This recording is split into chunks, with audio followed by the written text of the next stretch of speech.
the great city of Babylon. ആരാണ് അത് പണികഴിപ്പിച്ചെന്ന് Nebuchadnezzar അല്ലേ? അപ്പോൾ during the excellent time, people of God, they suffered so much in Babylonia. ബാബിലോണിയയിൽ അവർ അത്യധികം പെർസിക്യൂഷനിൽ കൂടി പീഡകളിൽ കൂടി കടന്നുപോയി.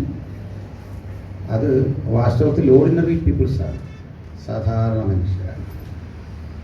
പക്ഷെ രാജസന്തതികളിൽ കുലീനന്മാരായ കുട്ടികളെ Nebuchadnezzar he trained to be a part of the administrative service of ancient Iraq, I mean Mesopotamia or Babylonia. ബാബിലോണിൻ്റെ ഭരണ സംവിധാനങ്ങളിൽ നേതൃത്വം വഹിക്കാൻ ആ കുഞ്ഞുങ്ങളെ ദൈവം ഉപയോഗിച്ചു. അവർക്ക് നല്ല സുഖസൗകര്യങ്ങൾ പ്രൊവൈഡ് ചെയ്തു. ദ ഫോർട്ടിഫൈഡ് സിറ്റി, ദ ഹാങ്ങിങ് ഗാർഡൻ ഓഫ് ബാബിലോണിയ, പിന്നെ അവിടുത്തെ മനോഹരമായ ഇതര കാഴ്ചകൾ എല്ലാം പറഞ്ഞാണ് ഇന്നലെ നമ്മൾ നോക്കിയത്. കാരണം അവ തമ്മിലുള്ള കണക്ഷനോട് ബന്ധപ്പെട്ട് ഗോസ്പൽ ഓഫ് മാത്യുവിൽ നിന്ന് 117 നമ്മൾ വായിച്ചു. ഇങ്ങനെ തലമുറകൾ അബ്രഹാം മുതൽ ദാവീദ് വരെ 14. ഇത് പറയാൻ കാരണം അബ്രഹാം ഏതാണ്ട് 2100 BC-യിലാണ് ഫ്രം മെസപ്പൊട്ടേമിയ ടു ബാബിലോൺ അദ്ദേഹം യാത്ര തിരിച്ചു. മെസപ്പൊട്ടേമിയയിലെ ഊർപട്ടണത്തിൽ നിന്ന് യാത്ര തിരിച്ച് അദ്ദേഹം ഷാലോം എന്നറിയപ്പെടുന്ന രാജ്യത്തെത്തി. Shalom is the ancient name of Jerusalem.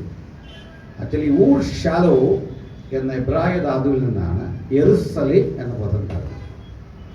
അപ്പോൾ അത് ഇംഗ്ലീഷ് വൽക്കരിച്ചതാണ്, ട്രാൻസ്ലിട്രേഷനാണ് ആക്ച്വലി ജെറുസലേം. അപ്പോൾ ജെറുസലേമിൻ്റെ ചരിത്രം പരതിയാൽ നമുക്ക് ചെന്നെത്താവുന്ന ഇടം അവിടെ ഭരിച്ച മൽക്കി സദേക്ക് എന്ന കിങ്ങാണ്. അവിടെ ഒരു ഡൈനസ്റ്റി ഉണ്ടായിരുന്നു. അയാളൊരു ഭക്തനായ മനുഷ്യനായിരുന്നു. അദ്ദേഹം അബ്രഹാമിനെ അനുഗ്രഹിച്ചിരുന്നു. ഒരേ സമയം as a priest and a king, a ruler of ancient Urshalom. അപ്പോൾ ഊർഷാലോവിൽ ഉള്ള അദ്ദേഹത്തിൻ്റെ ആ കാലഘട്ടം വളരെ അനുഗ്രഹിക്കപ്പെട്ടതാണെന്നും അതിനിടയ്ക്ക് ഇസാക്ക് ജനിക്കുന്നെന്നും ഒക്കെ നമ്മൾ കണ്ടു അല്ലേ? അപ്പം മിഡിൽ ഈസ്റ്റിൽ വലിയ യുദ്ധവും പ്രശ്നമൊക്കെ നടക്കുകയാണ് അല്ലേ? അപ്പോൾ യുദ്ധവും പ്രശ്നമൊക്കെ നടക്കാൻ കാരണം ഈ സാറായുടെ ഒരു വിവരക്കേടാണെന്ന് പറഞ്ഞാൽ സൗകര്യമാര് പിണങ്ങരുത്. മനസ്സിലായോ? സ്ത്രീവിരുദ്ധതയല്ല പറയും. നിങ്ങൾ മനസ്സിലായെന്നാണ് ഞാൻ ഉദ്ദേശിച്ചത്. സാറാ കാരണം ഈ അടിയല്ല അവിടെ നടന്നത്. കാരണം കുഞ്ഞുങ്ങളില്ല എന്നറിഞ്ഞപ്പോൾ അവരെന്ത് ചെയ്തു? അവർ പറഞ്ഞു ദാസിയിലൊരു കുട്ടി ഉണ്ടാവട്ടെ. അന്നത്തെ ഒരു സിസ്റ്റം കേട്ടോ, അവരുടെ ഒരു കസ്റ്റമാണ്. അപ്പോൾ അത് കാരണം ഹൈറാർക്കലായ പേട്രിയാർക്കലായ ഒരു ലോകത്താണ് നമ്മൾ. ഇന്നും അധികം വ്യത്യാസമൊന്നും അതിന് വന്നിട്ടില്ല. സ്ത്രീകൾക്ക് വേണ്ടത്ര പരിഗണന ഇല്ലാത്തൊരു ലോകം തന്നെ ഇപ്പോഴും അല്ലേ? അല്ല, അത് ഇംഗ്ലീഷ് സ്പീക്കിംഗ് കൺട്രീസിലൊക്കെ ഉണ്ട്. മറ്റ് രാജ്യങ്ങളൊക്കെ ഇത് പറയുമെങ്കിലും ഒന്നുമില്ല. അപ്പോൾ ആ കാലത്ത് സ്ത്രീകൾ വളരെ സഫർ ചെയ്തു, വളരെ ബുദ്ധിമുട്ടി. ഈ കോംഗോവൈസ് ആയിട്ട് ജീവിക്കുക എന്ന് പറഞ്ഞാൽ നിസാരമല്ല, അത് ഭയങ്കര കഷ്ടമാണ്. അപ്പോൾ കുട്ടികൾ ഉണ്ടായിക്കഴിഞ്ഞാൽ ചിലപ്പം ഇവരോടങ്ങ് വിരോധിക്കും. അതൊക്കെ ഹാഗാറിൻ്റെ വിഷയത്തിലൊക്കെ ഉണ്ട് അല്ലേ? ഹാജിറ. അപ്പോൾ അങ്ങനെ ഒരു കുട്ടി ഉണ്ടായി.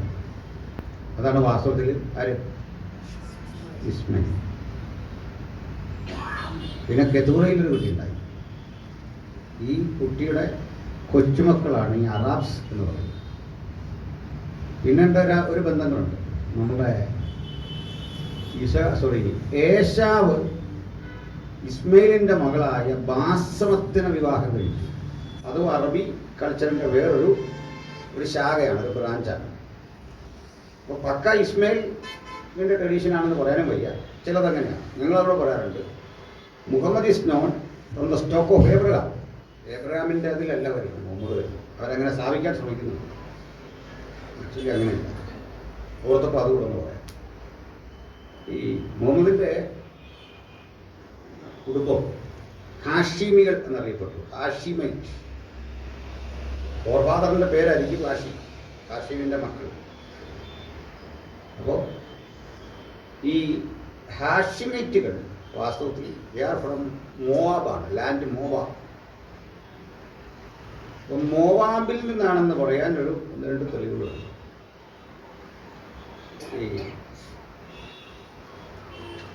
ഇന്നിപ്പോൾ നിങ്ങൾ യോർദാനിൽ ചെന്നാൽ ആ രാജ്യത്തിൻ്റെ യഥാർത്ഥ പേര് യോർദാൻ എന്നല്ല, ഒഫീഷ്യൽ പേര് Hashemite kingdom of Amman. Hashemite kingdom of Amman. അമാനിലെ ഹാഷിമൈറ്റ് കിങ്ഡം. അമാൻ എന്ന് പറഞ്ഞാൽ അമോന്യരുടെ ഡിസെൻഡൻസ്, അമോനൈറ്റ്സ്. ഈ അമോനൈറ്റ്സിന്റെ അപ്പനാര ലോത്ത്. അമ്മ ആരാന്ന് വെച്ചാൽ ലോത്തിന്റെ ഒരു മോളും. ഒരു ഇല്ലീഗലായിട്ടുള്ള കണക്ഷനാണ് അല്ലേ. അപ്പോൾ ഹാഷിമികളുടെ അപ്പൻ ലോത്താണെങ്കിൽ, മുഹമ്മദ് ഹാഷിമൈറ്റ് ആണെങ്കിൽ മുത്തച്ഛൻ അബ്രഹാം ആവുമോ ലോത്താവോ? മനസ്സിലായില്ലേ? അതുകൊട്ടെ ഇപ്പോൾ ഇതിനെതിരെ പറഞ്ഞെന്ന് ചോദിച്ചാൽ, ഈ അബ്രഹാം വരുമ്പോൾ ഓൾറെഡി ജെറുസലേമിലൊരു രാജ്യമുണ്ട്. അതിൻ്റെ അർത്ഥം എന്താണെന്നറിയണ്ട, ഇന്നത്തെ ജൂതന്മാരുടെ ലാൻഡ് അത്, നോട്ട് പാലസ്തീൻ. പാലസ്തീനികൾക്കല്ല അവകാശപ്പെട്ടത്. ശരിക്ക് ചരിത്രം പരതിയാൽ അങ്ങനെയാണ് അതിൻ്റെ ശരി. മനസ്സിലായോ? അപ്പോൾ ഈ പാലസ്തീനികൾ ഉൾപ്പെടെയുള്ള അറാബ് വംശജരുടെ ആ ട്രഡീഷൻ പരിശോധിച്ചാൽ അവരാരാണ്? ഇസ്മയിലിൻ്റെ മക്കളാണ്. അപ്പൊ ഇസ്മയിൽ ജനിക്കാൻ കാരണം ആരാ? സാറ. ആ സ്ത്രീക്ക് ആ വിവരക്കേട് തോന്നിയിരുന്നില്ലേ? ഒരടി ഇരുന്ന് അവിടെ നടത്തിയത്. അപ്പോൾ പ്രാർത്ഥിച്ചു സൗകര്യമാണ്. ഞാൻ പറയാൻ മനസ്സിലായോ? ചിലർക്ക് ഇതുവരെയും പിടികിട്ടിയോ? ഇത്രയും വലിയ അടി, എന്ത് ബോംബ്, എന്ത് സ്ഫോടനം, എന്തെല്ലാം പ്രശ്നങ്ങളാണ് ഈ മിഡിൽ ഈസ്റ്റിൽ നടക്കുന്നത്. ഒരു വിഷയം ഉണ്ടാകുമായിരുന്നില്ലല്ലേ? പാതി തമാശയും പാതി കാര്യത്തിനും പറഞ്ഞാണ്. ഒരു കാര്യം മനസ്സിലാക്കാൻ വേണ്ടി പറഞ്ഞാണ്. അപ്പോ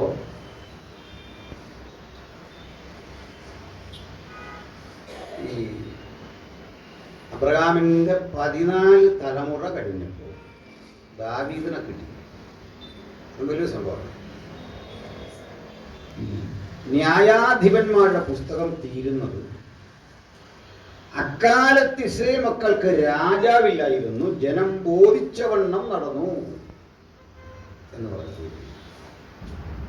അപ്പൊ നിങ്ങൾ ഒരാൾ ചോദിക്കുകയാണ് ഇതെങ്ങനെ ബോധിച്ചവണ്ണം നടന്നതെന്ന് ചോദിച്ചാൽ അതും ബൈബിളിലുണ്ട്. രൂത്തിന്റെ പുസ്തകത്തിൽ എന്ത് കണ്ടോ അതാണ് ബോധിച്ചവണ്ണം ഉള്ള നടപ്പ്.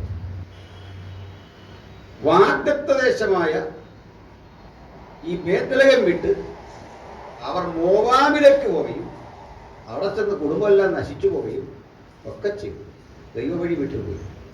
പക്ഷെ അവിടെ നിന്നൊരു കാര്യക്ഷമതയുള്ള പെൺകുട്ടിയെ കിട്ടി. ബൈബിളിലുണ്ട് അങ്ങനെ നല്ല കാര്യക്ഷമതയുള്ള കുട്ടികളും അല്ലേ? നല്ല കാര്യക്ഷമതയുള്ള കുട്ടികൾ. പേരും പെരുമയും ഇല്ലാത്ത കാര്യക്ഷമതയുള്ളൊരു കുട്ടി നായമാന്റെ വീട്ടിലെ ഹോം നേഴ്സായിട്ടുണ്ടാകും അല്ലേ? അവൾ കാരണമാണ് ഒരു നാട് തന്നെ അനുഗ്രഹിക്കപ്പെട്ടു അല്ലേ? അവിടെ പേരൊന്നും രേഖപ്പെടുത്തിയിട്ടില്ല. പേര് രേഖപ്പെടുന്നതിനേക്കാൾ വലുതാണ് ചിലതരം പ്രവൃത്തികൾ. കാലത്തെ അതിജീവിക്കുന്ന പ്രവൃത്തിയാണ് ആ പെൺകുഞ്ഞ് പറഞ്ഞത്. അവിടെ ഞങ്ങൾക്കൊരു പ്രവാചകനുണ്ട്, നീ ഇങ്ങനെ പോയി സമയമൊന്നും കളയണ്ട അല്ലേ? അവിടെ പ്രവർത്തിക്കുന്ന ഒരു ദൈവം ഉണ്ടെന്നുള്ള ഗോസ്പല് ആ പെൺകുട്ടി നായമാന്റെ അടുത്ത് ഷെയർ ചെയ്തു അല്ലേ? പൂർണ്ണ വിടുതൽ അങ്ങനെ കിട്ടി. യോർദാനിൽ 7 തവണ മുങ്ങി അദ്ദേഹം തിരിച്ചു വന്നു. ചുരുക്കി പറഞ്ഞാൽ ഇവര് മോവാബിൽ പോയിട്ട് തിരിച്ചു വന്നു. രൂത്തും ഒക്കെ. രൂത്ത് നല്ലൊരു കാഴ്ചപ്പാടുള്ളതൊക്കെയാണ്. ഓർത്തെ കുറ്റം പറഞ്ഞിട്ടൊന്നും കാര്യമില്ല. ഏതൊരു സ്ത്രീയും ചെയ്യുന്ന കാര്യമാണ്. പിണങ്ങിയൊന്നുമല്ല അവർ പോയത് അല്ലേ? അവർ ചിന്തിച്ചത് ഒരു മാനുഷികമായ ചിന്തയാണ്. ആ ചിന്തയാണ് നവമിയും പറയുന്നത്. ഞാനിന്നൊരു കല്യാണം കഴിച്ചൊരു കുട്ടിയുണ്ടായി, അവൻ വളർന്ന് നിന്റെ ഭർത്താവായിരിക്കാൻ പറ്റില്ല. അത് റിയാലിറ്റിയാണ് പറയുന്നത് അല്ലേ? നല്ലൊരു അമ്മയാണ് അവർ പറയാം, നീ ഇച്ചിരി കഴിയുമ്പോൾ നീ യൗവനമാണ്, വഴിതെറ്റിപ്പോയേക്കാം, ഒത്തിരി പ്രശ്നമുണ്ട്, അതുകൊണ്ട് നീ തിരിച്ചു പോകും. ഞാനോ ഏതായാലും ഇനി അധികം കാലമൊന്നുമില്ല, എങ്ങനെയൊക്കെ ജീവിക്കും അല്ലെ എന്നും പറയാം. നല്ല വിവരമുള്ളൊരമ്മ അവിടെയാണ് രൂത്ത് വരുന്നത്. ഈ ഒരു ബന്ധം കൊണ്ട് രൂത്തിനാണ് നഷ്ടം. കാരണം അമ്മാവിയമ്മയെ നോക്കണം. അമ്മയെ നോക്കാൻ പറ്റാത്ത ലോകത്ത് അമ്മാവിയമ്മയെ നോക്കണം, കെയർ ചെയ്യണം. ഭയങ്കര പ്രയാസമാണ്, ഭയങ്കര ബുദ്ധിമുട്ടാണ് കെയർ ചെയ്യുമ്പോൾ. അവിടെ ആ വാക്കുകളുടെ ധീരത, നിന്റെ ദൈവം എൻ്റെ ദൈവം, നിന്റെ ജനം എൻ്റെ ജനം, നിന്റെ ദൈവം എൻ്റെ ദൈവം, നീ മരിച്ചടക്കുന്നിടത്ത് ഞാൻ. തൻ്റെ യൗവനത്തിലെ സന്തോഷങ്ങളെ എല്ലാം ധരിച്ചിട്ട് ഭർത്താവ് വേണ്ട, കുടുംബം വേണ്ട, ധീരമായൊരു സമർപ്പണമാണ് ആ പെണ്ണ് ചെയ്യുന്നത്. അങ്ങനെ ജീവിതം കൊണ്ട് വില കൊടുക്കുന്നവരെ അനുഗ്രഹിക്കപ്പെട്ട ചരിത്രവും. പകരം വേണ്ടത് നമ്മുടെ ജീവിതമാണ് ദൈവത്തിന്. willing to submit your life, a lump sum commitment unto his presence. ദൈവ സാന്നിധ്യത്തിൻ്റെ മുമ്പിൽ നമ്മളെ പൂർണ്ണമായി സമർപ്പിക്കപ്പെടുന്ന ഇടത്ത് നിന്റെ ജനം എൻ്റെ ജനം, നിന്റെ ദൈവം എൻ്റെ ദൈവം, നീ തിരിച്ചടക്കുന്നിടത്ത് ഞാൻ ഈ അടുത്ത കാലത്ത് ഈ ഒരു വചനം ഇങ്ങനെ ചിന്തിക്കാം. ഇവര് തിരിച്ചു വരുമ്പോൾ പണ്ട് മറുകര കിടന്ന യോർദാൻ്റെ കല്ലിൽ 12 കല്ല് പണ്ട് അവർ നാട്ടി വെച്ച അക്കരെ കിട്ടി. ആ സ്ഥലം വഴിയാണ് നീന്തി ഇക്കരെ തിരിച്ചു വന്നു. പിന്നെ ചെല്ലുമ്പോൾ ഒന്നുകൂടി നീന്തുക, അക്കരെ കിടന്നു. അക്കരെ കിടക്കുമ്പോഴേ ഭേദദൈവം അനുഗ്രഹിക്കപ്പെട്ടിരുന്നു. ചിലപ്പോഴൊക്കെ ഇങ്ങനെയാണ്, നമ്മുടെ അനുഗ്രഹങ്ങൾ രൂപപ്പെട്ടു വരുന്നതിന് മുമ്പ് ഒരു മരുഭൂമി കണ്ടാൽ നമ്മൾ ഓർക്കും ഇടം വെച്ച് തീർന്നു. ഏത് മഴയ്ക്ക് മുമ്പ് ഒരു ശാന്തതയുണ്ട്. ആ ശാന്തത കാണുമ്പോൾ ഇട്ടിട്ട് പോരരുത്, ഇനി മഴ പെയ്യില്ലെന്നൊന്നും ഓർക്കരുത്, ഇനിയും കുളിർമ പോകരുത്. ഏതലേമിലെ പട്ടിണി കണ്ടിട്ടിട്ട് പോയതാണ്, കഷ്ടപ്പാട് കണ്ടിട്ടിട്ട് പോയതാണ്. പക്ഷെ മോവാബ് അവർക്ക് നാശമായി. ചിലപ്പോഴൊക്കെ പിന്മാറ്റവും നാശവും വരുമ്പോൾ പെട്ടെന്ന് രക്ഷപ്പെട്ടു പോകും. ഇക്കര കടന്നു. ഞാൻ പറയാറുണ്ട്, ഈ രൂത്തിൻ്റെ പുസ്തകത്തെ ചലനാത്മകമാക്കുന്നത്, ആ പുസ്തകം ഒരു ദൈവവചനമായി മാറുന്നത്, അല്ലെങ്കിൽ ഒരു നോവൽ പോലെയുള്ളത്. എസ്തേറും രൂത്തും ഒക്കെ നോവൽ പോലെയാണ് അല്ലേ? ആ നോവൽ എന്ന ചിന്തയിൽ നിന്ന്, അല്ലെ ചരിത്രം എന്ന ചിന്തയിൽ നിന്ന് അതിനെ ലൈവാക്കിയെടുക്കുന്നത്, ജീവസുറ്റതാക്കിയെടുക്കുന്നത് അതിലെ ഒരു പദമാണ്, ഒറ്റ പദം. ആ പദം കളഞ്ഞാൽ രൂത്തിൻ്റെ പുസ്തകം ഒരു നോവലാണ്. ആ പദം എന്താണ്? ഭാഗ്യവശാൽ അവൾ ബോവസിന്റെ വകയിൽ. കൃപയാൽ എന്ന് വേണേ പരിഭാഷ മാറ്റാം. നമ്മളിന്ന് ഇവിടെ കൊണ്ടുവന്നതും ഭാഗ്യവശാൽ ഞാനിന്നിവിടെ, നിങ്ങളിവിടെ. കൃപയാലാണ് നമ്മളിവിടെ വന്നത്. നമ്മളെല്ലാം കർത്താവിനെ അറിഞ്ഞത് കൃപയാൽ. ആ ഒറ്റ പദം നമ്മളെ ഗതി തിരിക്കും. നമ്മുടെ ജീവിതത്തെ മുഴുവൻ ഗതി തിരിച്ച് അനുഗ്രഹ സമൃദ്ധിയിലേക്ക് വിടാൻ, ഭൂതകാലം മുഴുവൻ മാറ്റി നന്മയിലേക്ക് മടക്കി അയക്കാൻ കഴിയുന്നൊരു പദമാണ് കൃപയാൽ. അങ്ങനെ നമ്മൾ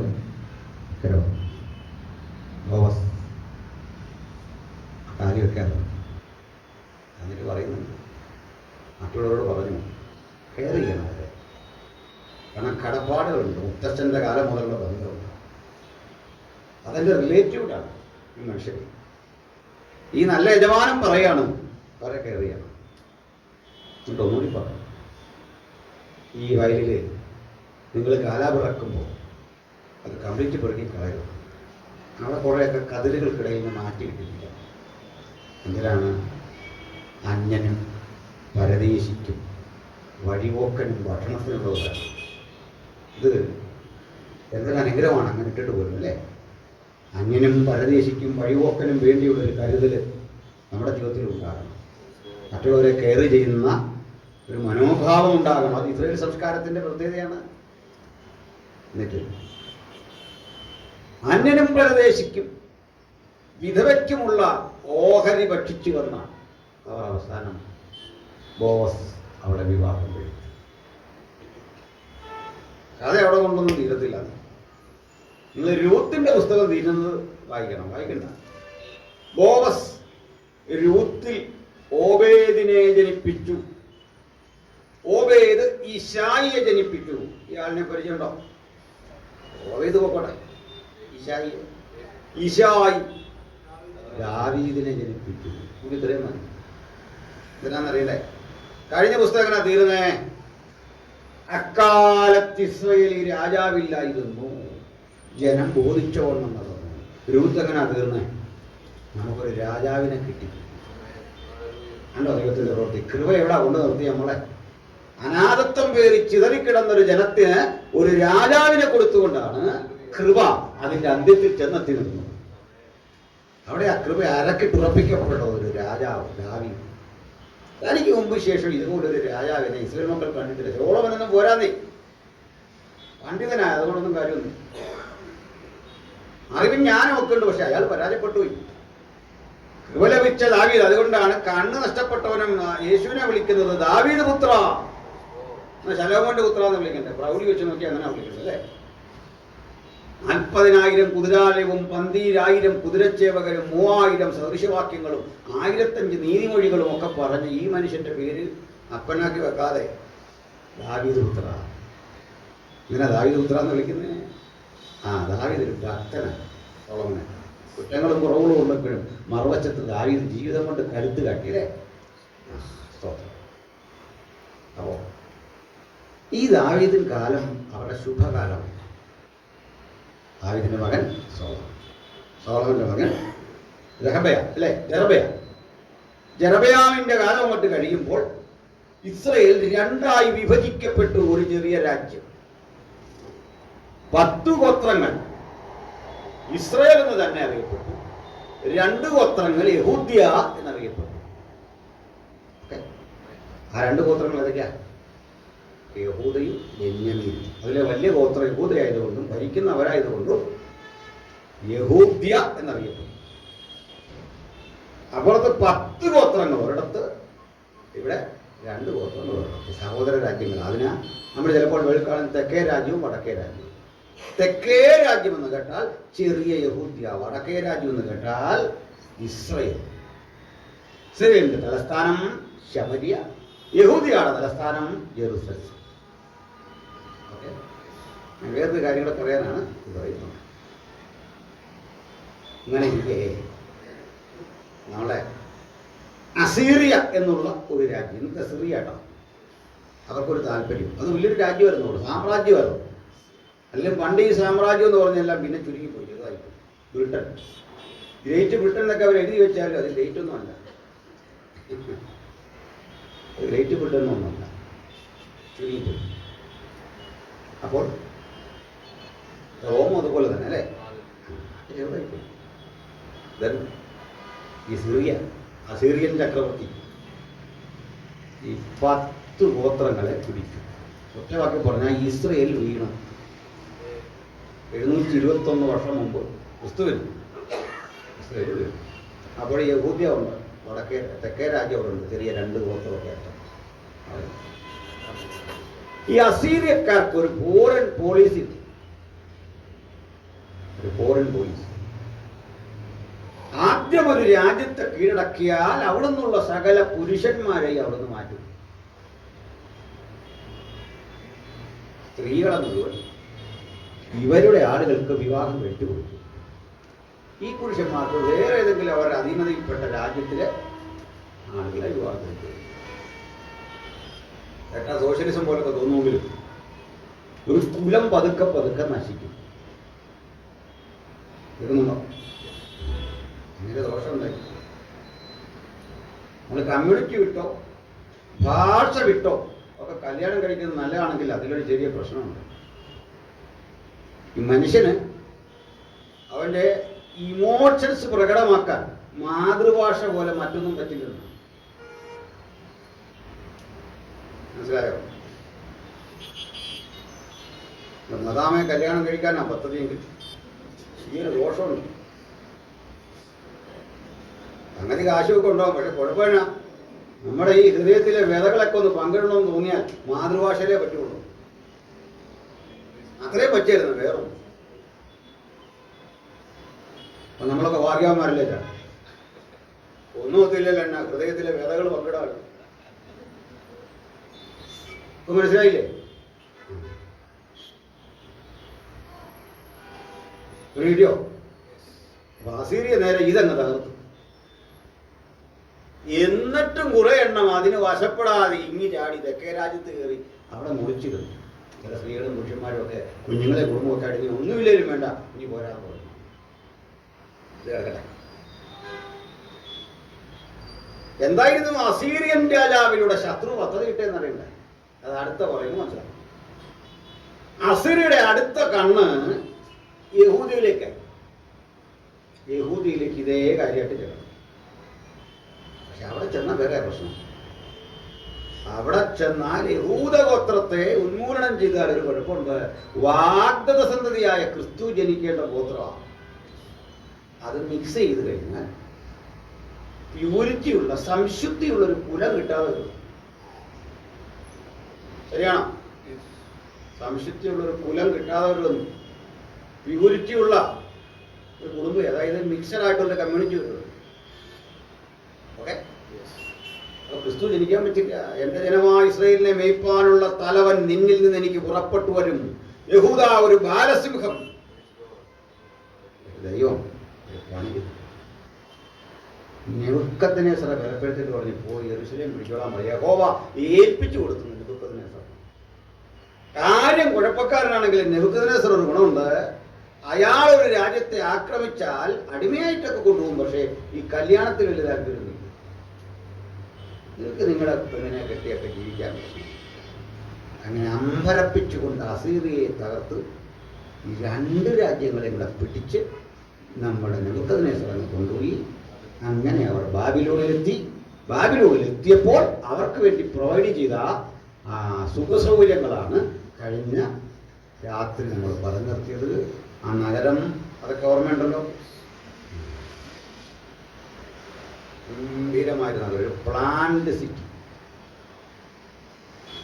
ഇന്ത്യയിൽ ആകപ്പാടെ എങ്ങനെയുള്ളത് ചണ്ഡീഗഡാണ്. ചണ്ഡീഗഡ് അല്ലേ? പ്ലാൻഡ് സിറ്റി ഇന്ത്യയിൽ അതേ ഉള്ളൂ. ബാക്കിയൊന്നും പ്ലാൻഡ് അല്ല. കാരണം അമ്പഴചുംബിയായ ഒരു ഹോട്ടൽ കാണും, തൊട്ടടുത്തൊരു മുറുകാങ്കട കാണും, അതിനപ്പുറത്തൊരു പിടിവണ്ടി കാണും. എന്നിട്ട് പറയാം അവനും ജീവിക്കണ്ടേ, അവന് ജീവിക്കണ്ടേ എന്ന് പറഞ്ഞ് അവനെ വേറൊന്നും കൊണ്ട് ജീവിപ്പിക്കാൻ തോന്നുന്നില്ല. അവിടെ തന്നെ ഇരിക്കട്ടെ. അതിനപ്പുറത്ത് ഷട്ടിടാതെ നിന്ന് ചായ അടിക്കുന്ന അച്ഛൻ കാണും. അതിനപ്പുറത്ത് മാറി വലിയ മറ്റെന്തെങ്കിലും ഒരു ഡിപ്പാർട്ട്മെന്റ് സ്റ്റോർ കാണും. ഇതൊക്കെയാണ് ഇന്ത്യ. വൈക്കൽ രാജ്യങ്ങൾ എങ്ങനെ? കൊമേഴ്സ്യൽ ഏരിയയിൽ അത് മാത്രം, അങ്ങനെയുള്ള ബിൽഡിങ്ങുകൾ മാത്രം. അഗ്രികൾച്ചറാണെ അത് മാത്രം, ഫോറസ്റ്റ് ആണെ അങ്ങനെ അത് മാത്രം. അതിൻ്റെ ഇടയിൽ ഒന്നും ഒരു പരിപാടി നടക്കുകയില്ല, ആരും ചോദിക്കത്തുമില്ല. നമ്മൾ ഇതൊക്കെ പഠിച്ചു വരാൻ ഇനി എത്ര കാലം പിടിക്കുന്ന പിടിയില്ല അല്ലേ?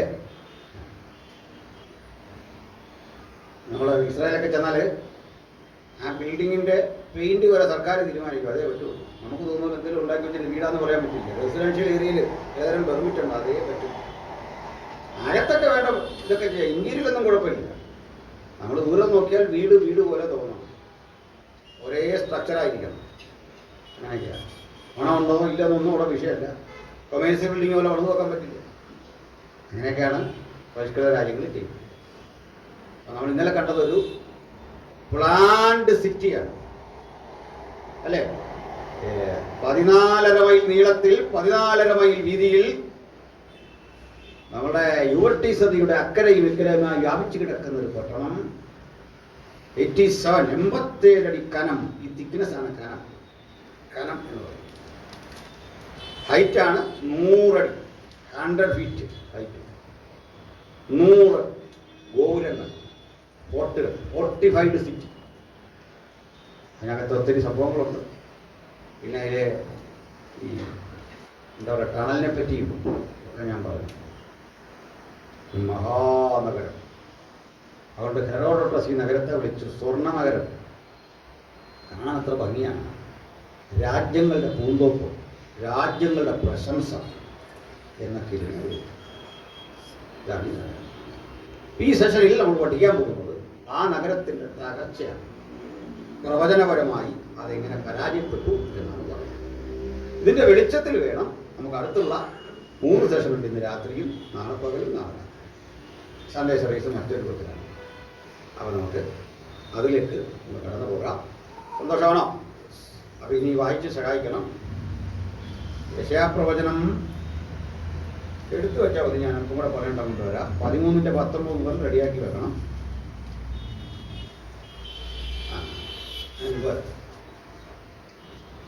45:1 മുതലും റെഡിയാക്കി വെച്ചോളാം. ആദ്യം ഈ നെബൂഖദ്നേസർ കണ്ട ആ സ്വപ്നത്തിൽ കൂടെ പോയിട്ട് വരാം. അതാണ് എൻ്റെ പ്രോപ്പർ ചാനൽ. 2-ാം അധ്യായത്തിലെത്തുമ്പോൾ നെബൂഖദ്നേസർ ഒരു സ്വപ്നം കണ്ടു. എന്താണ് സ്വപ്നം? അയ്യോ 2:30 ആരിൽ 2:30 വയ്ക്കാൻ അത് തന്നെ 2:30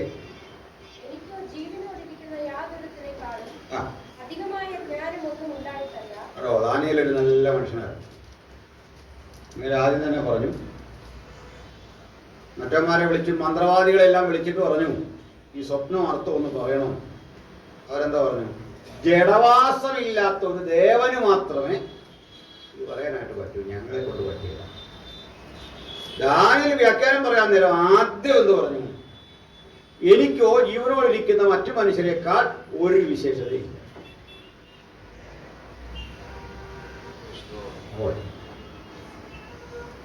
നമ്മളാണ് എങ്ങനെ പറയുന്നത്? അതാണ് ചില ദിവാസന്മാർ പറഞ്ഞു കേട്ടിട്ടുണ്ട്. 7 ദിവസം അവിടെ യോഗം നടന്നു. കേരളത്തിലെ അതിശക്തന്മാരായ ഇന്ത്യയിലെ പല ശുശ്രൂഷകന്മാരെ അവിടെ വന്നു. പക്ഷെ ഒരു വിടുതലും ഉണ്ടായില്ല. 7-ാം ദിവസം ഏഴയും പൂഴിയും ചാരവും കൃമിയുമായ ഈ പാവപ്പെട്ട ഞാൻ ഇതൊന്നും എൻ്റെ പ്രശംസയ്ക്ക് വേണ്ടി പറഞ്ഞല്ല, പിന്നെ ദൈവത്തിനൊരു മഹത്വം കിട്ടുകയാണെങ്കിൽ ഫ്രീ ആയിട്ടിരിക്കട്ടെ നമുക്ക് പറഞ്ഞു. നമ്മളിങ്ങനെ പറയും. ദാനിയേൽ എന്ത് പറഞ്ഞു? എനിക്ക് മറ്റുള്ള ആളുകളേക്കാൾ ഒരു വിശേഷതയില്ല. ആദ്യം അത് അംഗീകരിക്കണം, നമുക്ക് ഒരു വിശേഷതയില്ലെന്ന്. എന്നിട്ട് അടുത്ത പറയാ, പക്ഷേ രഹസ്യങ്ങളെ വെളിപ്പെടുത്തുന്ന ഒരു ദൈവം സ്വർഗത്തിലുണ്ട്. അതെന്താ? നെബൂഖദ്നേസരെ, നിനക്ക് ദൈവം ഇഷ്ടം പോലുണ്ട്, കാര്യത്തോടെടുക്കുമ്പോൾ ഒരുത്തിനും കൊള്ളത്തില്ല. ഞങ്ങൾക്ക് ദൈവം ഒന്നേ ഉള്ളൂ.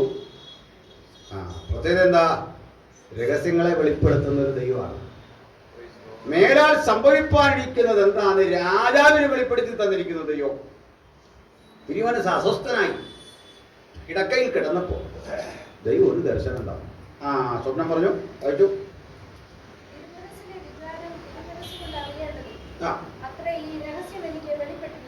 പിന്നെ വിശേഷ ശോഭയുള്ളതുമായ ആ ബിംബം തിരുമുമ്പിൽ നിന്നു. അതിന്റെ രൂപം ഭയങ്കരമായിരുന്നു. ബിംബത്തിന്റെ തല തങ്കം കൊണ്ടും നെഞ്ചും കൈയും വെള്ളി കൊണ്ടും വയറും അരയും താമ്രം കൊണ്ടും തുട ഇരുമ്പ് കൊണ്ടും കാൽ പാതി ഇരുമ്പ് കൊണ്ടും പാതി കളിമണ്ണ് കൊണ്ടുമായിരുന്നു. ഇത്രയും കേൾക്കട്ടെ. രാജാവ് ഒരു ബിംബത്തെ കണ്ടു. ഇതിന്റെ തല തങ്കം അഥവാ ഗോൾഡാണ്. ഗോൾഡൻ ഹെഡ്, നെഞ്ചൻ നിന്ന് ചെസ്റ്റ് സിൽവറാണ്. വയറും അരയും താമ്രമാണ്, കോപ്പറാണ്. കോപ്പറല്ലേ താമ്രമാണ്, ബ്രോൺസാണ്. ഇത് ബ്രാസ് തുടയിരുമ്പ്, കാല് പാതി കളിമണ്ണ് പാതി. ഞാൻ പറയാറുണ്ട്, ഇതൊന്നും കണ്ട എല്ലാവരും പേടിച്ചു. ഇയാൾ ഈ ബിംബം കണ്ടാൽ പേടിക്കുന്ന ആളുമല്ല. ഇയാൾ നല്ല വ്യാവസായിക അടിസ്ഥാനത്തിൽ ബിംബം ഉണ്ടാക്കി ശീലമുള്ള മനുഷ്യനാണ്. അയാൾ ഈ ബിംബം കണ്ടാൽ പേടിക്കുമോ? അതിന് പേടിക്കാൻ കാരണം എന്താണെന്നറിയില്ലേ? രാജാവ് നോക്കിക്കൊണ്ടിരിക്കെ കൈ തൊടാത്തൊരു കല്ല്, അത് കണ്ടാൽ പേടിച്ചു.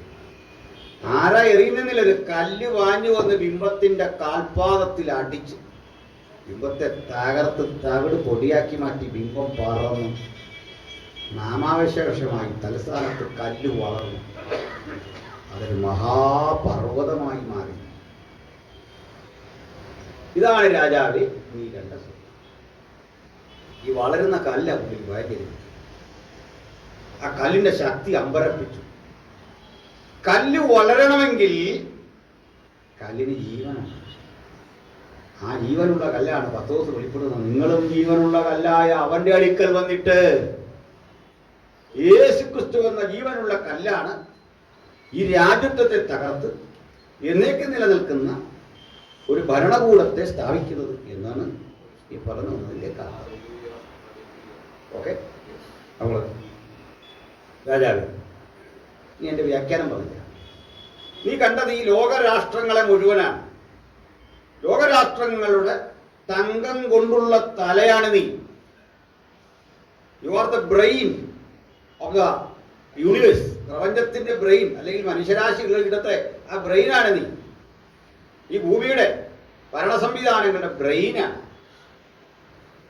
ബ്രെയിൻ നീയാന്ന് പറയാൻ കാരണം, ഈ ലോകത്തിന്റെ അടുക്കും ചിട്ട്, ഒരു രാജ്യം അടുക്കും ചിട്ടോടെ പോകാൻ എന്ത് വേണം? ഏറ്റവും പ്രധാനമാണ് ഒരു രാജ്യത്തിന് ഓർഡർ വേണമെങ്കിൽ. അല്ലാനോ അത് ഡെവലപ്മെന്റ് നമ്മൾ പറഞ്ഞാൽ ഇവിടെ ഉണ്ടാക്കി ഒരാൾ അപ്പുറത്തുണ്ടാക്കിയാൽ അങ്ങനെ ഉണ്ടാവില്ലല്ലോ. ആദ്യം വേണ്ട ലോ വേണം, ലോസ് ആൻഡ് പ്രിൻസിപ്പിൾസ്. അതിന് കോൺസ്റ്റിറ്റ്യൂഷൻ വേണം, അല്ലേ? കോൺസ്റ്റിറ്റ്യൂഷൻ വേണം, പിന്നെ മുമ്പേ പറഞ്ഞ പോലെ ലോ വേണം, പീനൽ കോഡുകൾ വേണം, നിയമസംഹിത. ഒറ്റ വാക്യത്തിൽ അതിലൊരു ഒരു സമൂഹം പ്രോപ്പറായിട്ട് ഫങ്ഷൻ ചെയ്യില്ല. ഡിസിപ്ലിൻ വേണം. ഡിസിപ്ലിൻഡ് ആയ കമ്മ്യൂണിറ്റിക്ക് ഐഡിയോളജിക്കലി ഡെവലപ്പ് ചെയ്യാൻ പറ്റും. ഇങ്ങനെയെങ്കിൽ ലോകത്തിൽ ആദ്യം നിയമം ഉണ്ടാകുന്നത്, നിയമസംഹിത ഉണ്ടാകുന്നത്, എഴുതിയ നിയമം ഉണ്ടായ സ്ഥലം ഈ ബാബിലോൺ. ലോകത്തിലെ ആദ്യത്തെ നിയമദാതാവിന്റെ പേര്, the first law giver of the world ആരാന്നറിയും? അയാളുടെ പേര് ഹമ്മുറബി എന്നായിരുന്നു. ഹമ്മുറബി. ഉൽപ്പത്തി 14 ഷിനാർ രാജാവായ അമ്രാഫൽ എന്നൊരുത്തനെ കാണാം. അമ്രാഫൽ, ഷിനാർ വലിച്ച അമ്രാഫലു ഹമ്മുറബി ഒരാളാകണം എന്നാണ് ഒരു വാദം. ഇനി എന്തു പറയും? ആരാണെന്നറിയ? ഈ ഹമ്മുറബിയുടെ പ്രത്യേകത അറിയാം.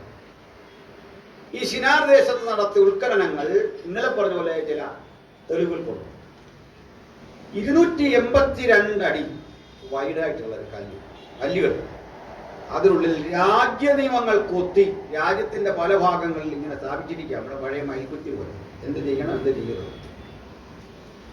നമ്മൾ മ്യൂസിയത്തിലേക്ക് കയറുമ്പോൾ എന്ത് ചെയ്യരുത്, എന്ത് ചെയ്യണമെന്ന് എഴുതിയിട്ടുണ്ടല്ലോ എന്ന് പറഞ്ഞ പോലെ ലോ എല്ലാം എഴുതിയിട്ടിരിക്കുക, റൂൾസ്. ആ റൂൾ അതിൻ്റെ ഇടയിൽ ഒരു നിയമം കണ്ടു. കണ്ണിന് പകരം കണ്ണ്, പല്ലിന് പകരം കണ്ണ്. ഒരുത്തന്റെ കണ്ണ് നീ കളഞ്ഞാൽ നിന്റെ കണ്ണ് ന്യായാധിപതി കളഞ്ഞു, ഒരുത്തന്റെ പല്ല് കളഞ്ഞാൽ ന്യായാധിപതി പല്ല് കളഞ്ഞു. ഇതിന് പറയുന്ന പേരാണ് ഹമ്മുറബി കോഡ്. നമ്മൾ ഇന്ത്യൻ പീനൽ കോഡ് എന്നൊക്കെ പറയുന്ന പോലെ ഹമ്മുറബി കോഡ്. ഹമ്മുറബി കോഡാണ് ലോകത്തിലെ ഏൻഷ്യന്റ് ആയിട്ടുള്ള നിയമസംഹിത. അതുകൊണ്ട് ഹമ്മുറബിയാണ് വിളിക്കുന്നത് the first law giver. Even Moses പോലും പിന്നെയാണ്. അപ്പോൾ ഒരു സംശയം ബൈബിളിലുണ്ട്, കണ്ണിന് പകരം കണ്ണ്, പല്ലിന് പകരം പല്ല്, ഇല്ലേ? അപ്പോൾ ഹമ്മുറബിയാണ് ഇത് ആദ്യം പറഞ്ഞത്, മോശയാണ് രണ്ടാമത് പറഞ്ഞത്. അപ്പോൾ മോശ രണ്ടാമത് പറഞ്ഞപ്പോൾ ഇത് ആരുടെ നിന്ന് എടുത്തായിരിക്കണം? ഹമ്മുറബിനെ. അപ്പോൾ ഈ ദൈവം കൊടുക്കാനുള്ള അർത്ഥം ഉണ്ടോ എന്ന് ചോദിച്ചാൽ എന്ത് പറയും? അറിയോ? അപ്പൊ ഇതിന്റെ അർത്ഥം പല്ലിന് പകരം പല്ലെന്ന് പറഞ്ഞതിന്റെ അർത്ഥം അറിയോ? കുറ്റത്തിന്റെ ഒഫൻസിന്റെ ഗൗരവം അനുസരിച്ചാണ് ശിക്ഷയും. കണ്ണിന് പകരം കണ്ണാണ്. ഒഫൻസ് എന്തോ ഈക്വൽ ആയിരിക്കണം ശിക്ഷ എന്നാ മെസ്സേജ് തരുന്നത്. അത് ഹമ്മുറബി എഴുതിയാലും മോശ എഴുതിയില്ലെങ്കിലും മനുഷ്യ മനസാക്ഷി കിടപ്പുണ്ട്. ഇതാണ് ഇതിനുള്ള ശിക്ഷ. ഇതിനുള്ള ശിക്ഷയില്ല. അപ്പം മനുഷ്യ മനസാക്ഷിയുടെ പ്രകാശനമാണ് നമ്മളുടെ ഹമ്മുറബി ചെയ്തതെങ്കിൽ അതിൻ്റെ മറ്റൊരു പ്രകാശനമാണ് നമ്മുടെ മോശ. ഇവർ തങ്ങളിൽ കണ്ടിട്ടൊന്നുമില്ല. കാരണം ഒരാൾക്ക് ഈജിപ്ഷ്യൻ ബാക്ക്ഗ്രൗണ്ടാണ്, ഒരാൾക്ക് ബാബിലോണിയൻ ബാക്ക്ഗ്രൗണ്ടാണ്. ഇവിടെ ഹമ്മുറബിയാണ് ആദ്യത്തെ നിയമദാതാവ്. ഹമ്മുറബിയുടെ ലോയുടെ ചുവട് പിടിച്ച പിൽക്കാലത്ത് നിയമങ്ങൾ ലോകത്തുണ്ടായി. ആധുനികമായ കോടതികളുടെ സംവിധാനം പോലും റോമൻ നിയമത്തെ ആസ്പദമാക്കിയാണ്. റോമൻ ജുഡീഷ്യറിയാണ്. പക്ഷെ അതിൻ്റെ പ്രചോദനം ആരാ? ഹമ്മുറബിയാണ്. ഓക്കെ, അപ്പോൾ അതൊക്കെ വിട്ടേരാം.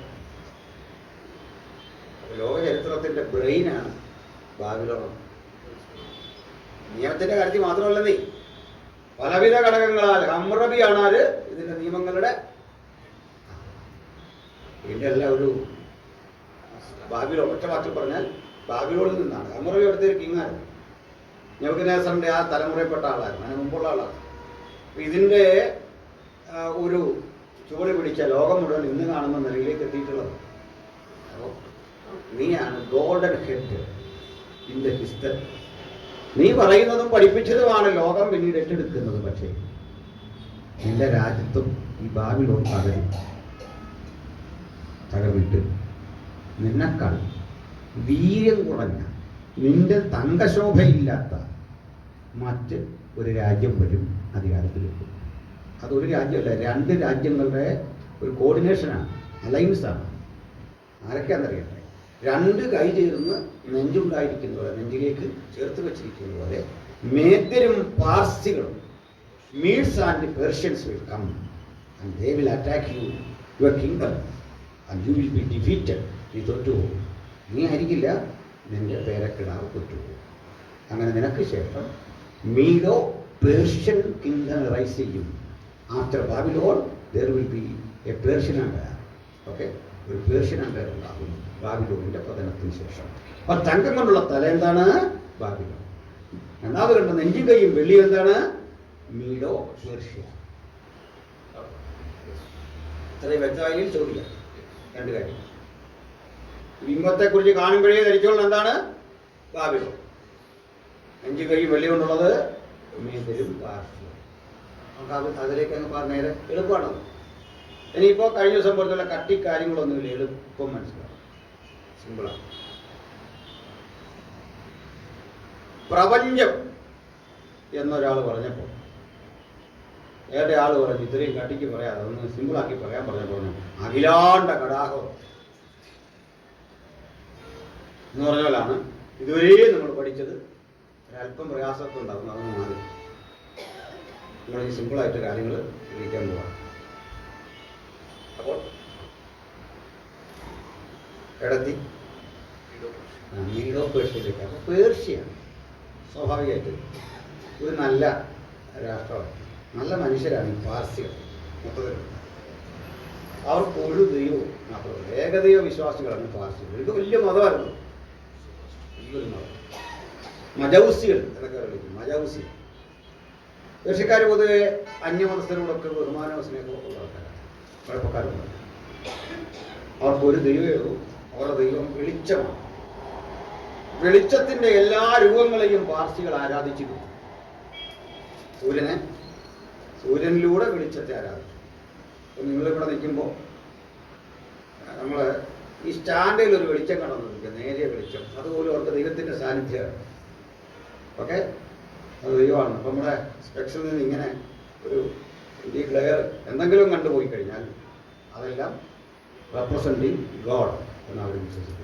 എന്നാൽ ഈ തീ കത്തിച്ചിട്ടുള്ളവർ ആക്ച്വലി അവർ അഗ്നിയല്ല ആരാധിക്കുന്നത്, അഗ്നിയിലൂടെ ദൈവത്തെ. അവരവിടെ ദൈവത്തെ വിളിക്കുന്ന പേര് അഹൂരമസ്ത എന്നായിരുന്നു. അഹൂരമസ്ത. അതിന് ഇവിടെ ഒരു കമ്പനി ഇല്ല, സ്വരാജ് മസ്ത. മസ്തയാണ് god. Okay, Mazda Ahura Mazda is their god, supreme god. അവർക്കൊരു പിശാചുണ്ട്, ആ പിശാചിന്റെ പേര് അഹ്രിമാൻ എന്നായിരുന്നു. Fight between Ahriman and Ahura Mazda, അവർ തമ്മിലുള്ള ഫൈറ്റിംഗ് ആണ് ഹിസ്റ്ററി അവരെ സംബന്ധിക്കുന്നത്. അല്ലെങ്കിൽ fight between the light and darkness. അതാണ് വെളിച്ചത്തിന്റെ മക്കൾ എന്നൊക്കെ ബൈബിളിലെ പ്രയോഗമില്ല, അവരെ കൺവിൻസ് ചെയ്യിക്കാൻ വേണ്ടിയാണ്. ഓക്കെ, യോഹന്നാന്റെ സുവിശേഷത്തിലേക്ക് പറഞ്ഞല്ലേ, സത്യ വെളിച്ചം ലോകത്തിലേക്ക് വന്നുകൊണ്ടിരുന്നു. അപ്പൊ ഇതിന്റെ റീഡേഴ്സിൽ ആരുമുണ്ട്? മനസ്സിലായോ? ഈ ആൾക്കാരുണ്ട്. ഒത്തിരി പറയാനുണ്ട്, അത് തൊട്ട് പോയാൽ ഏറെ ഏറെ ഏറെ പറയണം. നല്ല മനുഷ്യൻ. നമ്മുടെ എസ്തീർ കല്യാണം കഴിച്ച അകച്ചാരോചില്ലേ, പുള്ളി ഇതാണ്, ഈ കക്ഷിയാണ്. നമ്മുടെ രത്തൻ ടാറ്റ പാർസിയാണ്. ഇവിടെ ഇന്ത്യയിൽ വിശേഷിച്ച് ഈ ഭാഗത്തൊക്കെ ധാരാളം പാർസികളുണ്ട്. പാർസികൾക്ക് പ്രതിസന്ധി വരുന്നു, ഇസ്ലാം ശക്തിപ്പെട്ടപ്പോൾ അവരെ അടിച്ചൊതുക്കി. അങ്ങനെയാണ് പാർസികൾ, മജൗസികൾ ഏതാണ്ടൊക്കെ കീഴടങ്ങി. പരാജയം അവിടെയാണ്. അപ്പോൾ ഇത്രയും ചരിത്രമായിട്ട് ബന്ധപ്പെട്ട് പറഞ്ഞാൽ അവിടെ ഒരു രാജാവ് ഭരിച്ചു, സൈറസ് എന്നാണ് പേര്. സൈറസ് അല്ലെങ്കിൽ കോരസ്, മലയാളം വഴി കിടക്കുന്നതാണ് കോരസ്, സൈറസ്. ആക്ച്വലി ഈ ബൈബിളിലെ മലയാള പ്രയോഗമാണോ ഇംഗ്ലീഷാണോ ശരി? ഏതാ? പ്രയോഗങ്ങളെ മലയാളമാണ് ശരി. ചിലർക്ക് വിശ്വാസം വരുന്നില്ല. കർത്താവ് തന്നെ ശിഷ്യനെ വിളിച്ചത് മത്തായി എന്നാണ്, മാത്യു എന്നല്ല. യേശു വിളിച്ചത് യുഹാന എന്നാണ്. യുഹാന, നമ്മൾ അത് മനസ്സിലാകാത്ത സാഹിബ് ജോണെന്നാണ് യുഹാന. മാർക്കല്ല ശരി, മാർക്കോസാണ്. ഡേവിഡല്ല ശരി, ദാവീദാണ്. എന്താ അങ്ങനെ വരാൻ കാരണം? അങ്ങനെ വരാൻ കാരണം നമുക്ക് യഹൂദന്മാരായിട്ട് 1000 ആണ്ടിൻ്റെ കണക്ഷനാണ്. 1000 ആണ്ടുകളുടെ ബന്ധമുണ്ട്. ക്രിസ്തുവിന് മുമ്പേ ഉള്ള ബന്ധമുണ്ട്. സോളമൻ്റെ കാലം മുതൽ 3000 ആണ്ടുകൾക്ക് മുമ്പുള്ള ബന്ധം ഇന്ത്യയായിട്ടുണ്ട്. സാഹിബിന് ഇത് കിട്ടിയിട്ട് എത്ര നാളായി? നിങ്ങളൊന്ന് ആലോചിച്ച്. 1500-കളിലൊക്കെയാണ് ബൈബിളിന് പരിഭാഷ ഉണ്ടാകുന്നത്. മലയാളിക്ക് അതിനു മുമ്പേ കണക്ഷൻ ഉണ്ടോ എന്നൊക്കെ. അതുകൊണ്ട് നമ്മുടെ പ്രൊണൗൺസിയേഷനും പേരും ഒക്കെ കറക്റ്റായിട്ട് വന്നു. റീഡിയോ നമുക്ക് പറ്റിയ പരാജയം എന്താ? അത് പുരോഗതി കൈവരിച്ചില്ല. ഓക്കെ, അത് ഡെവലപ്പ് ചെയ്തെടുക്കാൻ പറ്റില്ല. അവരെക്കാൾ മുമ്പ് സുവിശേഷം അറിഞ്ഞവനാണ് മലയാളി. 1-ാം നൂറ്റാണ്ടിൽ നമ്മളിത് അറിഞ്ഞു തുടങ്ങിയത്. 2-ാം നൂറ്റാണ്ടൊക്കെ അവർ ശരിക്കും അറിയാൻ പറ്റി. ഞാൻ അതിനിടയ്ക്ക് എൻ്റെ വൈകിട്ട് പോയ സ്ഥലത്ത് സുന്നതോസ് പള്ളി കാണിച്ചു കൊടുത്തു. ഉദയംപേരൂർ സുന്നതോസ് പള്ളി. അതേ പോകുമ്പോൾ കാണാം. പൂർണ്ണത്തിലൊക്കെ അങ്ങോട്ട് പോകുമ്പോഴേ കരസീൽ നോക്കണം. അവിടെ എഴുതിയിട്ടുണ്ട് എസ്റ്റാബ്ലിഷ്ഡ് എന്നാണ് എഴുതിയിട്ടുണ്ട് 510 AD 510 ആ പള്ളി അവിടെ ഉണ്ടായി.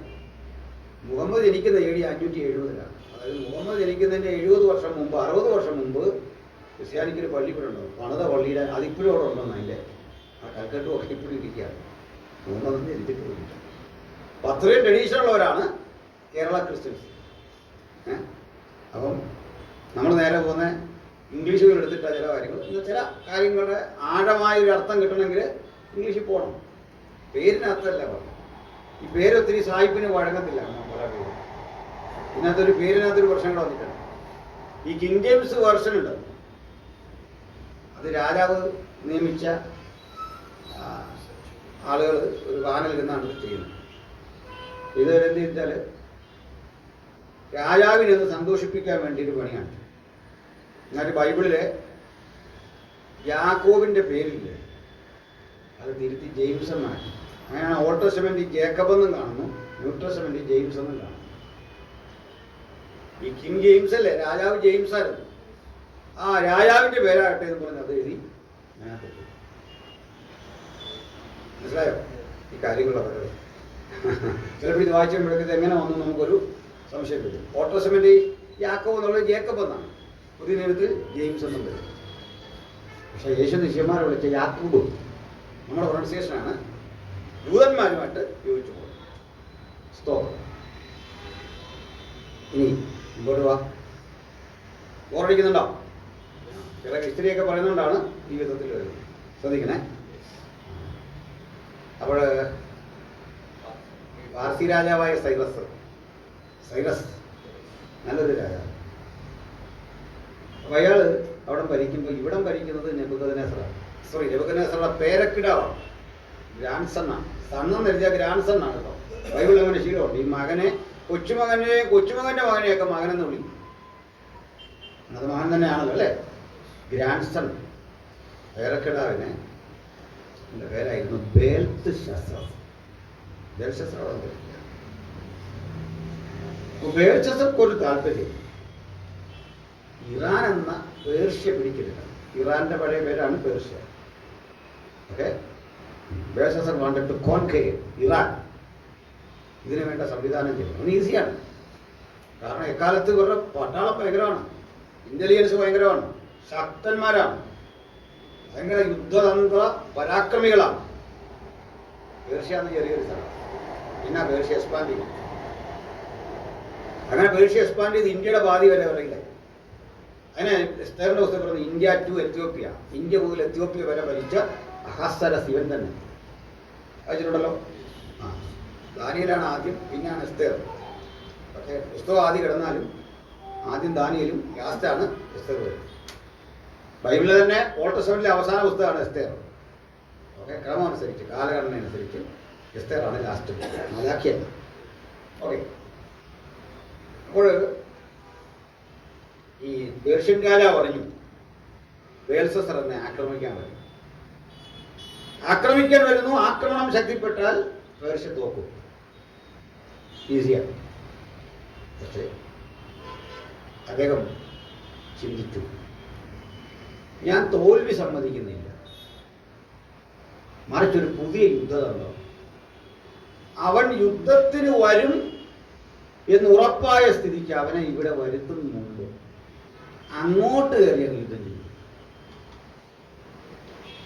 അവൻ പട്ടാളമൊക്കെ ആയിട്ട് ഇങ്ങോട്ട് വരുമ്പോഴേക്ക് കയറി അങ്ങോട്ടങ്ങ് അടിക്കുക. ഐഡിയ പിടിയിട്ടോ, ഇങ്ങോട്ട് കയറി അടിക്കുക, അങ്ങോട്ട് കയറി അടിക്കുക. അവൻ ഇങ്ങോട്ട് യുദ്ധത്തിന് വരുമ്പോൾ അങ്ങോട്ട് കയറി അടിക്കുക, അവൻ്റെ രാജ്യത്തോട്ട് കയറുക. എന്തോ തോന്നുന്നത് കേട്ടിട്ട്? ഈസിയല്ല. കാരണം കടുകട്ടിയ രാജ്യം, എന്നിട്ട് പരമാവധി നാശം അവിടെ വരുത്തി പൊരുതി മരിക്കുക, ജയിക്കുക. മനസ്സിലായതോ? അതോ അതിനുവേണ്ടി അയാൾ വേണ്ട ആലോചന നടത്തിക്കൊണ്ടിരിക്കുക. ദർബാറുകാരൻ പെട്ടെന്നൊരു വിശിഷ്ടാതിഥി കാണാൻ, തൻ്റെ അമ്മായിയപ്പനാണ്. അമ്മായിയപ്പൻ എന്ന് പറയുന്ന ആള് മീഡുകളുടെ ചക്രവർത്തിയാണ്. മീഡ് അവിടെ ഭരിക്കുക, മേദ്യ. വേണ്ടി അടുത്തടുത്ത രാജ്യങ്ങൾ തമ്മിൽ ഒരു യുദ്ധം വരാതിരിക്കാൻ ഈ മകളെയോ സഹോദരിയോ അടുത്ത രാജാവിന് കല്യാണം കഴിച്ചു കൊടുക്കും. എന്തിനാ? ഒരു യുദ്ധം ഉണ്ടാകുമ്പോൾ ഒരു അലയൻസ്, യുദ്ധം ഉണ്ടാകരുത്. അതിനാ മോളിവിടാണ് പിന്നെ യുദ്ധം നടക്കുമോ? വാസ്തവത്തിൽ അവന് പിന്നെ മനസ്സിലാകും ഇതിലും ഭേദം യുദ്ധം ആരുന്നു.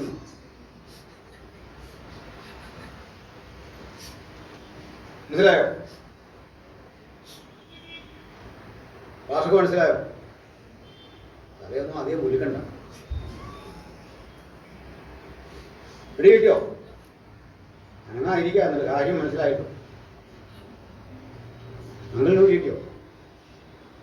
ഒരു സൈനികനെ എന്നിട്ട് പോലും തല കുലുക്കാൻ പേടി. നാലോചിച്ച് നോക്കി. ഒരു കാലത്ത് നമ്മുടെ രാഷ്ട്രത്തെ കാക്കാൻ പോയൊരു സൈനികന് പോലും ഈ കാര്യം പറഞ്ഞിട്ട് ആത്മാർത്ഥമായിട്ടും തല കുലുക്കണമല്ലോ. അതൊക്കെ ഇങ്ങനെ തല കുലുക്കുക, കണ്ണുകൊണ്ട് കാണിക്കുക ശരിയാണ്. ഓട്ടെ, എന്ത് ചെയ്യാൻ പറ്റും? അപ്പോൾ അങ്ങനെ ഒരു രാജ്യമുണ്ട് കൊണ്ട് അടുത്തടുത്ത രാജ്യങ്ങൾ തമ്മിൽ നല്ലൊരു ബന്ധം വരാൻ അങ്ങനെ ചെയ്യും. അമ്മായിപ്പം വന്നിട്ട് പറഞ്ഞു, നീയേ ബാബിലോണിനെ ആക്രമിക്കാൻ പോകുന്നെന്ന് കേട്ടു. നേരാണോ? നേരാണ്. അവരുടെ രാജ്യത്തിന്റെ വിസ്തൃതി അറിയോ? ചിട്ട തെറ്റാത്ത പട്ടാളത്തെക്കുറിച്ച് അറിയോ? ഒരു രോമത്തിന് ഉന്നം പിഴക്കാതെ ആയുധവാണികളായ അവന്റെ അസ്ത്രം വായിക്കാൻ കഴിയുന്ന വില്ലാളി വീരന്മാരെ കുറിച്ച് അറിയോ? 87 അടി കനമുള്ള 100 അടി ഉയരമുള്ള മതിലിനെ കുറിച്ച് അറിയാമോ? നമ്മൾ യുദ്ധം ചെയ്യാൻ ഇറങ്ങും മുമ്പ് അപകടകാരിയായ എതിരാളിയുടെ ശക്തി കൂടി അറിഞ്ഞിരിക്കണം. ആരോടാണ് ഏറ്റുമുട്ടാൻ പോകുന്നത്? ഇരമ്പല്ലോ അറിയോ? ഇയാൾ പറഞ്ഞപ്പാ ഇതൊക്കെ അറിയാം. പിന്നെ ഞാൻ പോകുന്നത് ജയിക്കാനല്ല, പിന്നെന്തിനാ? പൊരുതി മരിക്കാനാണ്. പൊരുതി മരിക്കാൻ ഉറച്ചവന് പേടി വരുമോ? പേടി വരുമോ? നമുക്ക് ഈ പേടി വരുന്നത് ജീവിക്കണമെന്നുള്ള ആഗ്രഹം കൊണ്ടാണ്. വീട്ടിൽ മക്കളെ പൊരുതി മരിക്കാൻ ഉറച്ചു കഴിഞ്ഞാൽ പേടിയൊക്കെ പോകും. ആരും ആ തീരുമാനം എടുക്കുകയും ചെയ്യരുത്. പൊരുതി മരിക്കാൻ നമ്മൾ ആഗ്രഹിച്ചു കഴിഞ്ഞാൽ പേടിയൊന്നും പോകുന്നു. ഒരു കാര്യം ഉറപ്പിക്കണം പാസ്റ്ററെ, നമ്മൾ പൊരുതി ജയിക്കുക. പാസ്റ്റദേവുണ്ടാകാൻ ഉണ്ടോ? ഞാൻ പറഞ്ഞില്ല, ഇന്ന് പകൽ ഒത്തിരി ശുശ്രൂഷ ഞാനിവിടെ ചെയ്യുമെന്ന് ചിന്തിച്ചാ വന്നു. ഉറങ്ങല്ലേ ഉറങ്ങിയിരുന്നു. ഇതൊക്കെ കേൾക്കുമ്പോൾ സഹോദരിമാർ ഉറങ്ങുന്ന പോലെ ഇരിക്കുക, ഞങ്ങൾക്കുള്ളതല്ലെന്നും പറഞ്ഞു. ഏതായാലും ശ്രദ്ധിച്ചു കേട്ടോ. രാജാവ് കേട്ടിട്ട് പറഞ്ഞു, മോനോട് പറഞ്ഞു, കുഞ്ഞെ കാര്യം ഇതൊക്കെ ആണെങ്കിൽ നീ തോൽക്കത്തൊന്നുമില്ല, നീ ജയിക്കും. നീ ജയിക്കുമെന്ന് പറയാൻ കാരണം ആശംസയല്ല, ഞാനും എൻ്റെ സേനയും നിന്റെ കൂടെ വരും. ഇത് രണ്ടും കൂടിയാൽ ഇറാഖിലൊന്നും ഇല്ല കേട്ടോ, ഭയങ്കര ശക്തരാണ്. ബംഗ്ലാദേശും പാകിസ്ഥാനോടെ കൂടിയാലും ഇന്ത്യക്കൊന്നുമില്ല. സത്യം പറഞ്ഞു എന്നൊന്നുമില്ല, ഒന്നുമില്ല. എന്താണ് അവിടെ? നീ യുദ്ധത്തിന് പോകുന്നുവെന്ന് അറിഞ്ഞ മാത്രയിൽ തന്നെ നിനക്ക് ജയിക്കാൻ വേണ്ട ചില ചുറ്റുപാടുകൾ ഞാൻ ചെയ്തിരുന്നു. എന്താ? ഞാൻ ഒരു പക്ഷിയും കുറുകെ പറക്കാത്തവന്റെ രാജ്യത്തിൻ്റെ അകത്ത് നുഴഞ്ഞു കിടക്കാൻ ഒരു രഹസ്യ വഴി കണ്ടുപിടിച്ചു. ഇന്നലെ പറഞ്ഞ കോട്ടയ്ക്ക് ഞാനൊരു രഹസ്യ വഴി കണ്ടുപിടിച്ചു. വഴി കണ്ടുപിടിച്ചെന്ന് മാത്രമല്ല, വേഷം മാറിയ എൻ്റെ പടയാളികൾ ഒട്ടകപ്പുറത്തും കഴുതപ്പുറത്തും കുതിരപ്പുറത്തുമൊക്കെ ആയുധങ്ങൾ വച്ച് കെട്ടി ആയുധ കൂമ്പാരവുമായി അവിടെ ചെന്നു. സുഗന്ധവസ്തു വിൽക്കുന്ന വ്യാപാരികളുടെ വേഷത്തിൽ വേഷം മാറി അതിപ്പോൾ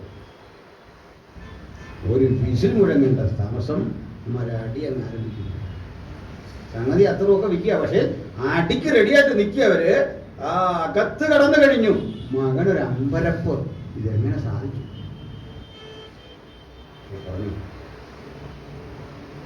അവന്റെ രാജ്യത്തിന്റെ ഒത്ത നടുവിൽ ഒഴുകുന്ന യൂഫ്രട്ടീസ് നദിയുണ്ടല്ലോ, അതിന്റെ ഉത്ഭവ സ്ഥാനത്ത് ഞാൻ എൻ്റെ അടിമകളെ കൊണ്ട് ഒരു ചിറ കെട്ടി വെള്ളം ഗതി തിരിച്ചു. താഴെയും മുകളിലും ഉണങ്ങിയ നിലം. പടയാളികൾ ഈരണ്ടായി ഇതിനകത്തേക്ക് കടന്നു. കേട്ടല്ലോ? നീ പറയാ, ഒരുപാട് പുസ്തകത്തിൽ പറയാ, കിഴക്ക് നിന്ന് വരുന്ന രാജാക്കന്മാർക്ക് വഴിയൊരുക്കാൻ യൂഫ്രട്ടീസിലെ വെള്ളം വറ്റി.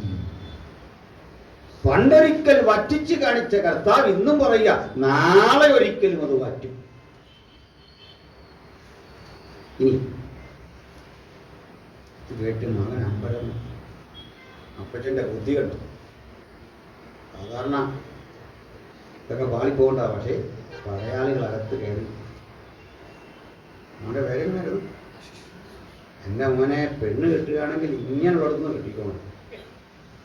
ഈ അമ്മായിപ്പനെ കണ്ടോ? വളരെ കാര്യങ്ങൾ മനസ്സിലായോ? സഹോദരന്മാരെ, നമുക്കോ ചിലതൊക്കെ പറ്റി.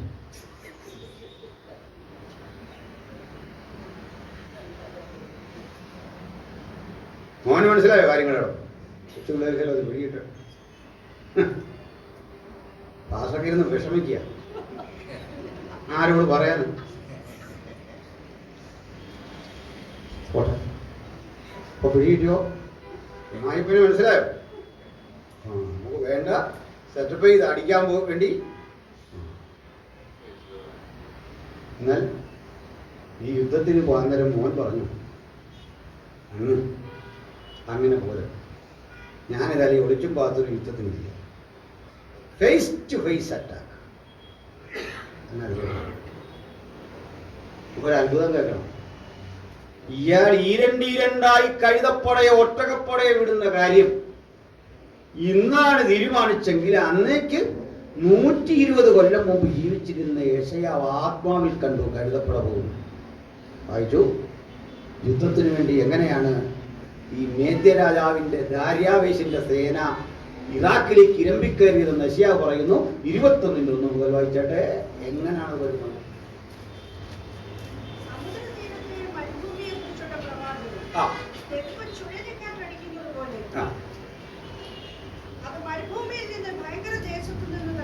എങ്ങനാ വരുന്നറിയണ്ടേ? ഈരണ്ടായി വരുന്ന ഒട്ടകപ്പടയും കുതിരപ്പടയും കഴുതപ്പടയും വരുന്ന എങ്ങനെയാണെന്നറിയണ്ടേ? സമുദ്രതീരത്തെ കുറിച്ചുള്ള പ്രവാചകം തെക്ക് ചുഴലിക്കാറ്റടിക്കും പോലെ അത് വരുന്നു.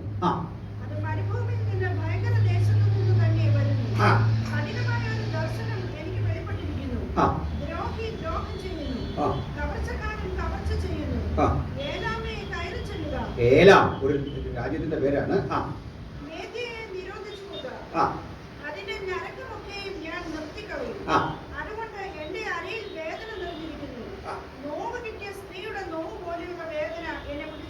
പിന്നെ എനിക്ക് ചെവി കേട്ടുകൂടാതെ വണ്ണം ഞാൻ അതിവേദനപ്പെട്ടിരിക്കുന്നു. കണ്ണ് കാണാതെ വണ്ണം ഞാൻ പരിഭ്രമിച്ചിരിക്കുന്നു.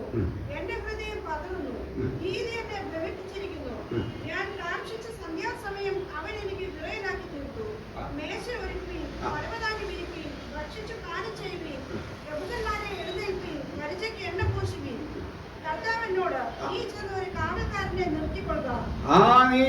കാവൽക്കാരനെ നിർത്തിക്കൊള്ളുക.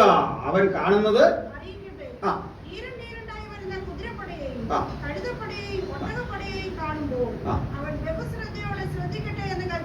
മതി. പിന്നെ ഇതൊന്നുകൂടെ വായിക്കണം. നമുക്ക് അടുത്ത വിഷയങ്ങളിലേക്ക് പോകാം. ഈ പഠനം നമുക്കങ്ങ് പൂർത്തീകരിച്ചിട്ട് പെട്ടെന്ന് സ്ഥലം വരും. ഈ ബേൽശസ്സറുടെ സേനയെ ആക്രമിക്കാൻ നമ്മുടെ കോരേശ് തീരുമാനിച്ചു. കോരേശ് ഈ കോട്ടയ്ക്ക് അഭിമുഖമായി വന്നു. കോട്ടയ്ക്ക് അഭിമുഖമായി വരുമ്പോൾ ഒരിക്കലും തുറക്കാത്ത സ്റ്റാർ ഗേറ്റ് അടക്കം 100 വാതിലുകളും അടഞ്ഞു കിടക്കേണ്ട സ്ഥാനത്ത് തുറന്നു കിടക്കും. അതെപ്പോഴും അടഞ്ഞു കിടക്കുന്ന തുറന്നു കിടക്കും. ഒരു മന്ത്രി ശ്രേഷ്ഠൻ പറഞ്ഞു, അതോട്ട് പോലും. കാരണം നമ്മൾ അകത്ത് കിടക്കയും ബേൽശസ്സർ ക്ലോസ് ചെയ്യും. പുറത്തിറങ്ങാനാവാതെ അകത്തിട്ട് വെട്ടിക്കും. കുറേശ്ശെ പറഞ്ഞു, അതൊന്നും പ്രശ്നമല്ല, ഞാൻ മരണം ഉറപ്പിച്ചു വന്നു. എന്ത് വരുന്നെന്ന് നോക്കുന്നില്ല, തല പോയി ഇത് കയറാൻ പോവാണ്, വരാൻ പറഞ്ഞു. അങ്ങോട്ട് കിടക്കുമ്പോഴേക്കും ശുഭ്രവസ്ത്രധാരികളായ ഒരുപറ്റം യഹൂദ റബിമാരടുത്തു വന്നു. പ്രഭോ, അങ്ങ് പേർഷ്യൻ ചക്രവർത്തിയല്ലേ, അങ്ങ് കോരേശല്ലേ, അങ്ങ് ഇതുവഴി വരുന്നത് കാത്ത് അങ്ങ് ഈ രാജ്യം പിടിച്ചെടുത്തിട്ട് ഞങ്ങളെ രക്ഷിക്കുമെന്ന് അങ്ങയുടെ വരവിൻ്റെ കൃത്യമായ സംവിധാനങ്ങൾ എഴുതി വെച്ചൊരു ഗ്രന്ഥച്ചുരുൾ ഞങ്ങളുടെ മക്കളെ, ഇത് വായിച്ച് നീ വരുന്നതും കാത്ത് കാത്ത് കാത്ത് കഴിഞ്ഞവരാണ്. അങ്ങേക്ക് ഈ കോട്ടയ്ക്കകത്തേക്ക് സ്വാഗതം. കോരേശ് കുതിരപ്പുറത്ത് നിലത്തിറങ്ങി.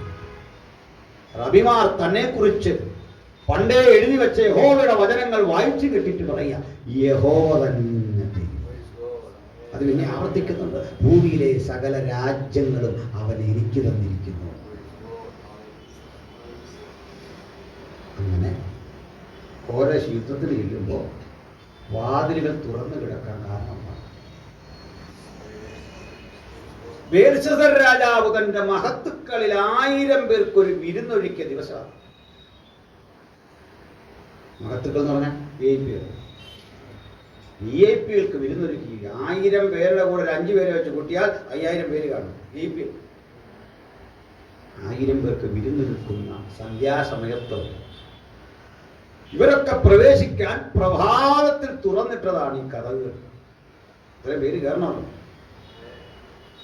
പ്രോഗ്രാം നടക്കുമ്പോൾ ഇത് അടയ്ക്കാൻ പറ്റില്ല. അടയ്ക്കാൻ പറ്റാൻ എന്തുകൊണ്ടാണ്?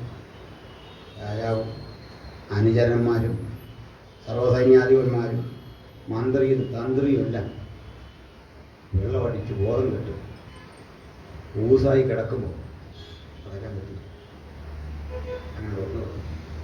ഇതുവഴി ആ കോരേശിൻ്റെ സേന അകത്തോക്കി പോയി. അമ്മാവിപ്പൻ അയച്ച മറ്റ് സൈന്യങ്ങൾ അപ്പുറത്ത് കാത്തു നിൽക്കുക. അടിയെന്നത് ദൈവത്തിൻ്റെ പദ്ധതി. ചുമ്മാ ഒളിച്ചിരിക്കുന്ന അടിക്കല്ല, കൊല്ലുന്നതിന് മുമ്പ് എഴുതി നിന്റെ രാജ്യത്ത് തൂക്കി നോക്കി നിന്നെ കുറവുള്ളവനായി കണ്ടിരിക്കുന്നു, ഇപ്പൊ തന്നെ അടി തുടങ്ങാം. ദൈവം പറഞ്ഞാൽ പറഞ്ഞിട്ട് അടിക്കുന്നേ, പറഞ്ഞിട്ടുള്ള അടി നീ തീർക്കാക്കി ചെറുത്തോളാൻ. പറയാതെ അടിക്കുന്നതാണ് ഇസ്രയേൽ. നമ്മളുടെ ഇറാൻ ഏതാണ്ട് ചെയ്യും, ഹമാസ് ഏതാണ്ട് ചെയ്യും 50 തവണ പറയാം. അവനൊന്നും ഒന്നും പറയില്ല അല്ലേ? നിങ്ങളുണ്ടോ ഇസ്രയേൽ എന്നവരെ ഞങ്ങൾ ഇങ്ങനെ ചെയ്യുന്നില്ല, ചെയ്ത് കഴിഞ്ഞ് ഞാൻ പറഞ്ഞു ഞങ്ങളാണ് അല്ലേ? വൈകിട്ടിരുന്നുകൊണ്ട് ഈ മീഡിയാവെന്നൊക്കെ ഇങ്ങനെ ചർച്ചയാണ്. ഇതുപോലെ വല്ലതും കാര്യം നടക്കുമോ? എന്താണ് ഈ രാഷ്ട്രം എന്ന് അറിയാത്തതുകൊണ്ടാണ്, അതിൻ്റെ സംവിധാനങ്ങളെക്കുറിച്ച് അറിയാത്തതുകൊണ്ടാണ്. അങ്ങനെ നമുക്കതൊക്കെ അടുത്ത ദിവസങ്ങളിൽ പറയാം. സിറിയൻ അധിനിവേശത്തിൻ്റെ കാര്യവും കാരണമൊക്കെ ചിന്തിക്കാം, മുമ്പോട്ട് പോകാം. പ്രിയരേ, ഇതാ ഈ ബാബിലോണിയ കോട്ടയ്ക്ക് മുമ്പിലേക്ക് കോരേശിന്റെ സേന ചെന്നപ്പോൾ സംഭവിച്ച കാര്യം യെശയ്യാ എഴുതി വെച്ചിട്ടുണ്ട്. 45 തോന്നുന്നു. വായിച്ചാട്ട്.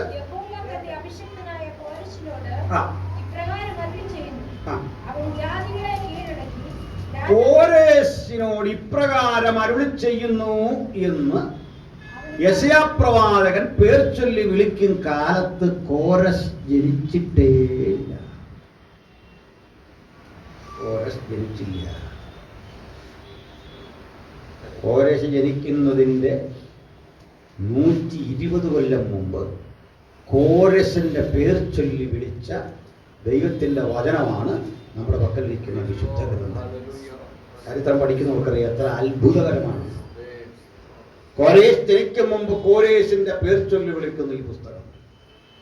യഹോവാന്റെ അഭിഷിക്തനായ കോരസിനോട് ഇപ്രകാരം അരുളി ചെയ്യുന്നു, നീ ജാതികളെ കീഴടക്കും, രാജാക്കന്മാരുടെ അരക്കച്ചകൾ അഴിക്കും. അടുത്ത വചനം വായിച്ച്.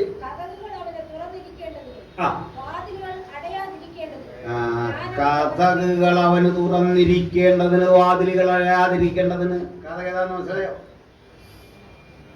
മനസ്സിലായോ? കഥ ഈ 100 കഥക് പണിയുന്നവൻ, ഉത്തരവിടുന്ന നെബൂഖദ്നേസർ, കൂട്ടുപിടിപ്പിക്കുന്ന കൊല്ലൻ, അത് കൊത്തുപണി നടത്തുന്ന ആശാരി, ശില്പി, ഇവരൊക്കെ ജനിക്കുന്നതിൻ്റെ 120 കൊല്ലം മുമ്പ് യെശയ്യാ എഴുതി വെച്ചു, നിന്റെ മുമ്പാകെ കഥകുകൾ മലർക്ക തുറന്നു കിടക്കും, വാതിലുകൾ അടയാതിരിക്കും. ഭക്തനെപ്പോൾ ഓർക്കേണ്ട കാര്യം, ഏത് പ്രതിസന്ധിയെയും പൊളിക്കാൻ ദൈവത്തിന്റെ പക്കൽ ഒരു പുതുവഴിയുണ്ട്. അതിനാ പറയുന്നത്, ആരും അടക്കാതെ വണ്ണം തുറക്കും ഞാൻ, ആരും തുറക്കാതെ വണ്ണം അടയ്ക്കും. അത് ദൈവത്തിന്റെ പദ്ധതി. നീ തിരിച്ച് ആരും തുറക്കാതെ അടച്ചേക്കുന്നൂടെ ഞാൻ കാണിക്കാം. അടുത്ത വായിക്കാം.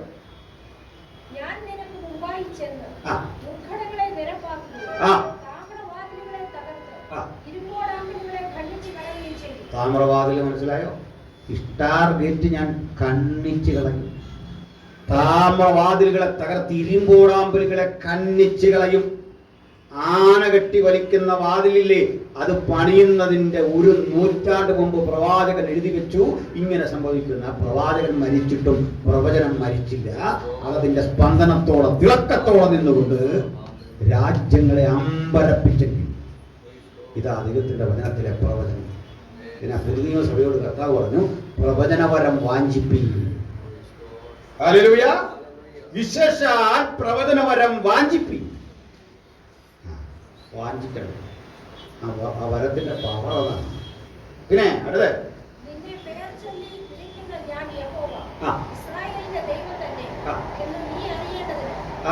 ഞാൻ നിനക്ക് ഇരുട്ടിലെ നിക്ഷേപവും മറവിടങ്ങളിലെ ഗുപ്തനിധിയും. അത് പറയാൻ 1 മണിക്കൂർ വേണം. ഞാൻ അവിടെ വിട്ടു, സമയക്കുറവുണ്ട്. ചുരുക്കി പറഞ്ഞാൽ, അന്ന് ഈ ബേൽശസ്സറിന്റെ സാമ്രാജ്യം വീണു, തങ്കം കൊണ്ടുള്ള തല തകർന്നു, നെഞ്ചും കയ്യലും മേദ്യരും പാർസികളും ചേർന്ന് ഒറ്റ രാജ്യമായി മാറി. ദാര്യാവേശ എന്ന അമാവിയപ്പന് ആദ്യം അവസരം കൊടുത്തു. പിൽക്കാലത്ത് ഇത് പേർഷ്യ തന്നെ അമാവിയപ്പന്റെ കാലശേഷം സൈറസ് ഒക്കെ അധികാരത്തിലേറിക്കൊണ്ട് രാജ്യം പുരോഗതിയുടെ വഴിയെ സഞ്ചരിച്ചു. ഇതാണ് അർത്ഥം. അതല്ലേ തകർന്നടിഞ്ഞ ബാബിലോണിന്റെ ശൂന്യാവശിഷ്ടങ്ങൾ എങ്ങനെ കിടക്കുമെന്ന് യെശയ്യാ പ്രവചിച്ചു. 13:19.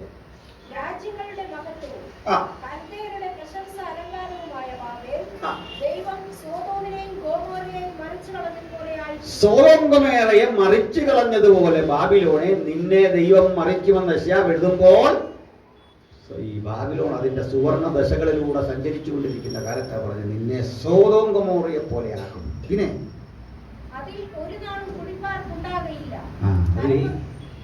ഇനി ഒരിക്കലും മനുഷ്യവാസം ഉണ്ടാകില്ല, കുടിപ്പാർപ്പുണ്ടാവില്ല. പിന്നെ അവിടെ തലമുറയായി ആരും വസിക്കില്ല. പിന്നെ ബാക്കി 20 അല്ലേ? അത് വേണം നമുക്ക്. പിന്നെ അറബിക്കാരൻ അവിടെ കൂടാരമടിക്കില്ല. പിന്നെ പിന്നെ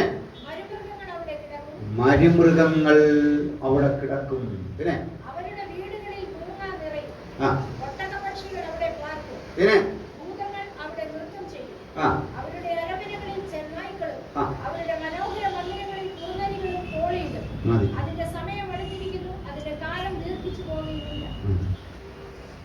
നിങ്ങൾ ഇന്ന് ഈ ബാബിലോൺ സന്ദർശിക്കാൻ അവസരം കിട്ടുമെങ്കിൽ പോകണം. നമുക്ക് ഇന്ത്യൻ പാസ്പോർട്ട് ഉണ്ടെങ്കിൽ പോകാൻ പരിമിതിയുണ്ട്. ദുബൈയിലോ മസ്കറ്റിലൊക്കെ നമ്മൾ ജോലി ചെയ്യുന്ന നമ്മുടെ ആൾക്കാർക്ക് അങ്ങോട്ട് പള്ളിയിലും പോകാൻ വഴിയൊക്കെ ഉണ്ട്. പോകാൻ താല്പര്യമുള്ളവർ പറഞ്ഞാൽ മതി. നിങ്ങളെ സുരക്ഷിതമായിട്ട് അവിടെ വിട്ട് തിരിച്ചു കൊണ്ടുവരാൻ പറ്റും. ഞങ്ങളുടെ സൗകര്യമൊക്കെ ഉണ്ട്. സുവിശേഷം ഒരിക്കാൻ തന്നെ പോയപ്പോൾ അത് വേറെ സെറ്റപ്പ്. ഈ സ്ഥലമൊക്കെ ഇനി എന്നാൽ കാണാം. അവിടെ ഒരു ചെറിയ റെയിൽവേ സ്റ്റേഷനുണ്ട്. അധികം ആരും ശ്രദ്ധിക്കപ്പെടാത്തൊരു റെയിൽവേ സ്റ്റേഷൻ. നമ്മുടെ വണ്ടി അവിടെ ചെന്നാണ് ട്രെയിൻ. അപ്പോൾ അത് ആ റെയിൽവേ സ്റ്റേഷൻ്റെ പേര് തന്നെ സിറ്റി ഓഫ് ബാബിലോൺ, ബാബിലോണിയ പട്ടണം. നമ്മളിറങ്ങി. ഒരു സ്റ്റേഷൻ മാസ്റ്ററും ഒരു 3-4 സ്റ്റാഫും 2-3 പോലീസുകാരെ കൊടുക്കുന്നു. ഒരു ചെറിയ ശ്രദ്ധേയമല്ലാത്ത ആ ചരിത്രമെല്ലാം ഇങ്ങനെ കാട് പിടിച്ചെടുക്കുകയാണ്. നമ്മളവിടെ ചെല്ലുമ്പോഴേ ഗൈഡ് നമുക്കുള്ള വണ്ടിയും കൊണ്ടുവരും. നമ്മൾ ആ വണ്ടിയിൽ കയറി ഗൈഡ് അന്നേരം ചില നിർദ്ദേശങ്ങൾ പറയും. അദ്ദേഹം ഇറങ്ങുന്നിടത്തേ നമ്മൾ ഇറങ്ങാവൂ. വണ്ടി നിർത്തിയാൽ ഒരു കാരണവശാലും ഗ്ലാസ് ഷട്ടർ മാറ്റരുത്. ഗ്ലാസ്സിൽ കൂടെ പുറം കണ്ടുകൊണ്ടിരിക്കും. എന്തിനാണെന്ന് വെച്ചാൽ എവിടെങ്കിലും വെച്ച് നമ്മൾ ഷട്ടർ മാറ്റിയാൽ ഇതിനുള്ളിലേക്ക് കാട്ടുമൃഗങ്ങൾ ഓടിക്കയറും. കുറുക്കന്മാർ, ചെന്നായ്ക്കൾ ഓടിക്കയറും. അപ്പോൾ നമ്മളെ ഉപദ്രവിക്കും. നമ്മുടെ വസ്തുവകകൾ കൊണ്ടുപോയ പാഴ്സലുമൊക്കെ നശിപ്പിക്കും. ബാഗൊക്കെ കടിച്ചു കിട്ടും. ഭയങ്കര ശല്യം. ഇതിനകത്തുകൂടി 3 സഞ്ചരിക്കും. അല്ലാത്ത ശല്യം. കുറേ ദൂരെ സഞ്ചരിച്ച് ഇങ്ങനെ പോകുമ്പോഴത്തേക്ക് കാണിച്ചു തരും. വലസകളിലിരിക്കുന്ന വലിയ ഗർത്തങ്ങൾ, നിരവധി ഗർത്തങ്ങളാണ്. അതിൻ്റെ വഴി വണ്ടി ദൂരമില്ല ഇങ്ങനെ പോവാം. ഈ ഗർത്തങ്ങളിലെല്ലാം കാണിച്ചിട്ട് പറയും, ഇത് പഴയ കാലഘട്ടത്തിൽ ആളുകളെ പീഡിപ്പിക്കാനുണ്ടാക്കിയ സ്ഥലങ്ങളാണ്. ദാനിയേലിന് കൊടുത്ത സിംഹക്കുഴി, ആ ടൈപ്പ് സാധനങ്ങളാണ്. മനുഷ്യരെ കൊല്ലുന്ന തീച്ചുള്ളവർ, ഇതെല്ലാം ഇങ്ങനെ കാണിക്കും. പഴയ ബാബിലോണിൻ്റെ അവശിഷ്ടങ്ങളാണ്. അന്ന് പടുത്തുയർത്തിയ കോട്ടയുടെ കല്ലുകൾ ചിന്നിച്ചിതറി പലയിടത്ത് കിടപ്പുണ്ട്. ആ കോട്ടയിൽ ഇപ്പോഴും നെബൂഖദ്നേസർ എന്ന് എഴുതി വെച്ച അവരുടെ ഭാഷയിൽ എഴുതി വെച്ച, കൽദയ ഭാഷയിൽ എഴുതി വെച്ച ഇഷ്ടികകൾ അവർ ശേഖരിച്ചു വെച്ചിട്ടുണ്ട് മ്യൂസിയത്തിൽ. അങ്ങനെ ചുറ്റെടുത്തതാണ്. ഇതുകൂടാതെ ആ കാലഘട്ടത്തിലെ പുരാതന സംഭവങ്ങളെ പലതും ഓർമ്മിപ്പിക്കുന്ന ശിലാരേഖകളുമൊക്കെ ഇതിൻ്റെ ഇടയ്ക്ക് ഇങ്ങനെ ചെതറിക്കിടക്കുക. ഇതൊക്കെ ആണെങ്കിൽ സന്ധ്യ ഇരുട്ടും മുമ്പ് അസ്തമയത്തിന് വളരെ നേരത്തെ തന്നെ നമ്മൾ തിരിച്ചു വരും. മറ്റൊരു സ്ഥലത്തുമില്ല എന്നുള്ളത്. അതും കൂട്ടമായി സഞ്ചരിക്കാവൂ, ഒറ്റപ്പെട്ടു പോകരുത്. കാരണം കാട്ടിലേക്ക് എങ്ങാനും തിരിഞ്ഞു പോയാൽ തിരിച്ചു വരവ് പ്രയാസമാണ്. അവിടെ നിന്നൊക്കെ കാണാം. എന്തിനാണെന്ന് അറിയണ്ടേ? നമ്മൾ പെട്ടെന്ന് കയറണമെന്ന് പറയുന്നത് ഇതിനകത്ത് കരിനാഗങ്ങളുണ്ട്, പല ഇഴജാതികളുണ്ട്, ഒട്ടകപ്പക്ഷികളുണ്ട്. ഇവയൊക്കെ ആക്രമിക്കും. ചിതറി കിടക്കുന്ന ഒട്ടകപ്പക്ഷികളുടെ മുട്ടയുണ്ട്. അത് കണ്ടാൽ അട്രാക്റ്റീവാണ്. ഇവിടെ ആളുകൾ എടുക്കാറുള്ളൂ. പക്ഷെ പക്ഷി എടുത്ത് കാണും. ഓടിക്കൊണ്ട് കുത്തി കൊല പിടിക്കും. അത് ജനങ്ങളെ മുഴുവൻ കുത്തും. ഇതുകൊണ്ട് ഗൈഡ് ഭയങ്കര സ്ട്രിക്റ്റാണ്. എന്തിനാ പറഞ്ഞെന്നറിയണ്ടേ? ഇന്നത്തെ ഇറാഖായി കണ്ടത് പഴയ ബാബിലോൺ. ഇറാഖിൽ പഴയ ബാബിലോണാണ് കണ്ടത്. ആടുന്ന തൂക്കുവനങ്ങളിലെ സഞ്ചരിക്കുന്ന തൂക്കുവനം അതൊക്കെ ഇങ്ങനെ തകർന്നിടിഞ്ഞ് കിടപ്പുണ്ട്. കാട് കൊടുത്ത് കിടപ്പുണ്ട്. അയോടെ പറഞ്ഞേ, അവിടെ ഒരു നാളും കുടിപ്പാർപ്പുണ്ടാവുകയില്ല. ഇടയന്മാർ ആടുകളെ കിടത്തുകയില്ല. മരുമൃഗങ്ങൾ അവിടെ വസിക്കും. അവരുടെ അരമനകൾ ചെന്നായ്ക്കൾ ഓലിയിടും. കുറുക്കന്മാർ കുറുനരികൾ ഓലിയിടും. ഒട്ടകപ്പക്ഷികൾ അവിടെ പാർക്കും. വിശുദ്ധ ബൈബിൾ യേശു ക്രിസ്തുവിന് 700 കൊല്ലം മുമ്പ് പ്രവചിച്ചത് ഈ 2700 ആണ്ടുകൾ കഴിഞ്ഞിട്ട് കൃത്യം നിറവേറിയെങ്കിൽ അതാണ് ഈ പുസ്തകത്തിന്റെ മഹത്വം. നിങ്ങൾ വായിക്കുന്ന അതിവിശുദ്ധ ഗ്രന്ഥത്തിന്റെ സവിശേഷത വിശുദ്ധന്മാർ ഒരിക്കലായി ഭരമിപ്പിച്ച അതിവിശുദ്ധ ഗ്രന്ഥമാണ് നമ്മുടെ ജീവിതം.